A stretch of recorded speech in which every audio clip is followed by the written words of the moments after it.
Alright guys, this is going to be a part 2 to the unboxing video.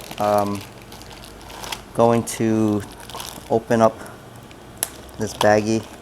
The little detail like this really makes it for me, honestly. So let me just read everything. Before installing this product, check the contents of the kit if everything is missing. Okay, so let's see, dust boot, bearing spacer with flange.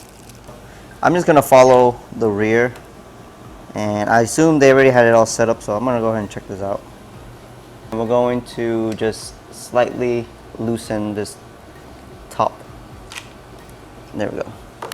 Yep, and just be careful with that piece in the inside. You don't want to damage that. So once that is off, I'm gonna go ahead and get the dust boot over. What I did was just I pushed the rubber over down as much as I could. Grab this fat ass 16mm washer or spacer, leave it on there. So you can see I have it right here. We're gonna put the spring on, just like so. Oh, that's so satisfying. That is insanely satisfying, just to have that sit in there so perfectly. Look at that. Look at this thing, man. Who'd ever thought orange would look so damn good? You know what I mean? Like, next, this flanged adapter here.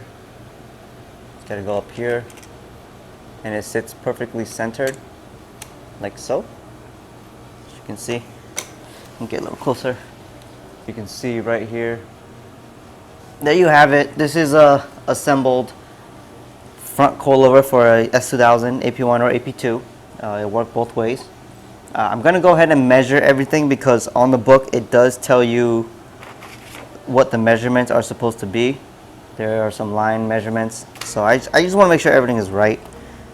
Last thing I need is this to give me any problems. Also make sure the preload is snugged. So we'll see how that goes. It seems good to me. I think that's the reason why they designed it the way they did. Everything is down to spec. Look at that, no movement whatsoever. One thing I probably will do, because I'm super anal about anything, is when I install the coilover into the car, I'm gonna face this Ohlin facing out so you can see it. And hopefully in the next video, I'll have the car detailed up and have this ready to install. So if you really enjoyed this video, and if you really like the way these coilovers look, please hit the like button. Leave a comment. Tell me if any one of you guys have Ohlins on your car, how does it run? And please stay tuned for the next one where we may or may not install the coilovers. So we shall see how that goes. All right, until then, peace.